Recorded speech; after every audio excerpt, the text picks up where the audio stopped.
ensamblado de la PC. Antes de comenzar, y como precaución muy recomendable, consiga una pulsera antiestática, colóquela en su muñeca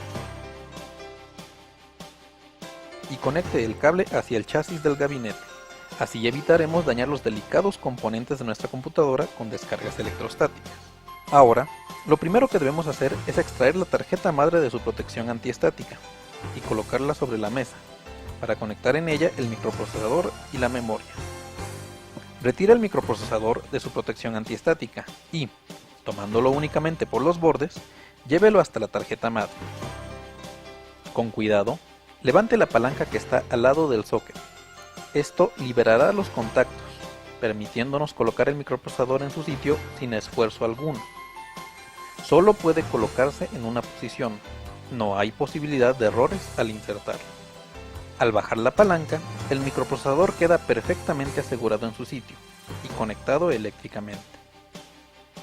Ahora, con mucho cuidado, coloque el disipador y el ventilador de enfriamiento, cuidando que queden perfectamente fijos en su sitio.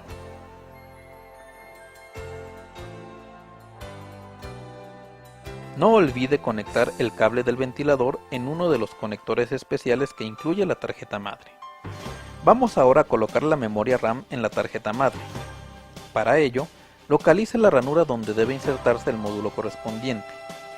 Abra las palancas laterales y con cuidado, pero con firmeza, inserte el módulo de RAM en su sitio. Es imposible que coloquemos invertida nuestra memoria, gracias a la presencia de una muesca que coincide con un tope en la ranura correspondiente. Sabemos que nuestro módulo de RAM ha sido insertado correctamente cuando las dos palancas laterales encajen perfectamente con un par de muescas que posee todo módulo de RAM en sus costados. Con esto, la tarjeta madre está lista para su montaje. Vamos a preparar el gabinete para recibirla. Usando un destornillador, retire la tapa lateral derecha del gabinete para tener acceso a su interior. Note que al fondo tenemos una placa de montaje, justamente donde se colocará la tarjeta madre, y en el lado de enfrente encontramos las bahías de montaje para las unidades de disco. En la parte superior está la fuente de poder que alimentará a todo el conjunto. Debemos comparar la disposición de los conectores externos de la tarjeta madre y elegir la placa de montaje trasera adecuada. La mayoría de las veces la configuración estándar es la adecuada, pero asegúrese de ello antes de iniciar el montaje. Coloque la tarjeta madre momentáneamente en su sitio dentro del gabinete y fíjese en dónde debe colocar los postes y los separadores de montaje.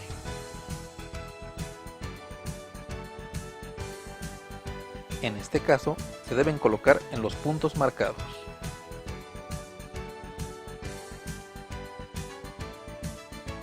Ya localizados los puntos anteriores, coloquemos los postes metálicos de montaje, que es donde se atornillará la tarjeta madre para fijarla en su posición.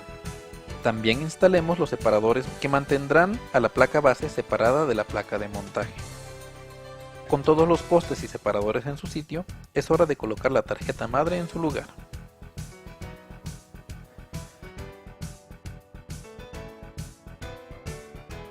Hay que fijarla perfectamente con al menos 2 tornillos, para evitar que se mueva y pueda provocar falsos contactos con alguno de sus elementos. Conectemos el cable que viene desde la fuente de alimentación a la tarjeta madre. El conector posee muescas que impiden colocarlo de forma incorrecta. Tenemos los cables que vienen del panel frontal, que son el correspondiente al interruptor de encendido, el de reinicio, el LED de disco duro, el cable para el altavoz interno y los cables para los puertos USB frontales.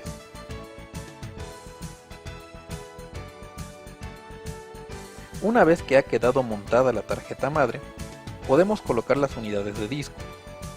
Por conveniencia, primero se colocan y luego se conectan sus cables. Primero, vamos a insertar las dos unidades ópticas, pero antes hagamos una precisión. Para cumplir adecuadamente las especificaciones de la interfaz IDE, es necesario que una de las unidades cumpla el papel de maestro, mientras que la otra debe ser configurada como esclavo. Esto se hace por medio de un puente o jumper de configuración que se encuentra en la parte trasera de la unidad. junto al conector del cable IDE. Puede ver que existen 3 posiciones para el jumper: maestro, esclavo y selección por cable. Vamos a configurar el quemador de CDs como maestro y al lector de DVD como esclavo. Una vez realizado esto, podemos montar nuestras unidades en el gabinete. Libera el espacio para 2 bahías externas de 5.25 pulgadas, retirando la tapa plástica frontal y la lámina metálica interna, si es que existe. Esto nos permitirá deslizar una de las unidades en su sitio, y después la otra.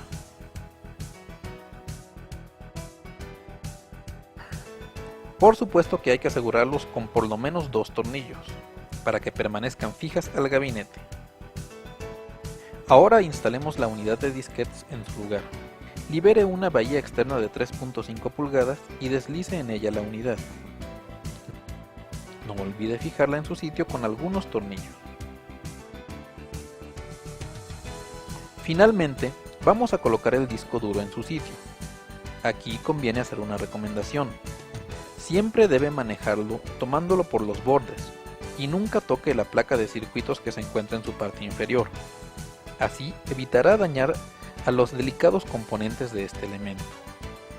Localice una bahía interna de 3.5 pulgadas y deslice en ella el disco duro, cuidando que los conectores queden apuntando hacia la tarjeta madre. Asegure la unidad con algunos tornillos. Una vez que hemos colocado todas las unidades de disco, vamos a conectarlas eléctricamente. Lo primero que debemos colocar es el cable de audio, el cual irá desde el lector de DVD hasta la tarjeta madre. Para el intercambio de datos, vamos a utilizar los cables que vienen junto a la tarjeta madre. Note que se trata de un par de cables de 80 hilos y que se distinguen porque uno de sus conectores es de color negro, otro de color gris y el último de color azul. Como regla inviolable, el conector negro irá a la unidad configurada como maestro, el gris a la unidad esclava y el azul hacia la tarjeta madre. Entonces, de acuerdo a cómo habíamos configurado nuestras unidades ópticas, el conector negro se colocará en el quemador de CDs y el gris en el lector de DVD y el azul en el puerto ID2 de la tarjeta madre, ya que el ID1 está reservado para el disco duro. Vamos a colocar el cable de la unidad de disquetes. Coloque el extremo que presenta los cables torcidos en la unidad de disco y el otro extremo en el conector correspondiente de la tarjeta madre. Ahora conectemos el disco duro. Para ello, usando el segundo cable IDE, llevamos el conector negro hasta la unidad de disco y el conector azul hacia la tarjeta madre. Finalmente, vamos a conectar los cables de alimentación que vienen de la fuente de poder. Los conectores poseen unas muescas que impiden su colocación incorrecta, así que este proceso es relativamente sencillo. Ya solo nos resta colocar el módem interno. Para ello, hay que retirar la laminilla trasera correspondiente a una de las ranuras PCI de la tarjeta madre. Ahora, con firmeza pero con cuidado, inserte el módem en la ranura correspondiente hasta que haya asentado perfectamente en su sitio. Y no olvide colocar su tornillo de montaje, para que no se afloje con el tiempo. Con esto hemos concluido el proceso de ensamblado de nuestra computadora personal. Para comprobar si hemos hecho un buen trabajo, conecte el monitor, el teclado y el ratón. Conecte tanto la computadora como el monitor a la línea de AC. Presione la tecla de encendido y si todo está bien, el monitor deberá desplegar una pantalla inicial invitándonos a entrar al setup y configurar la máquina. Después de la configuración del setup, se debe formatear el disco duro e instalar un sistema operativo, tal como Windows o Linux.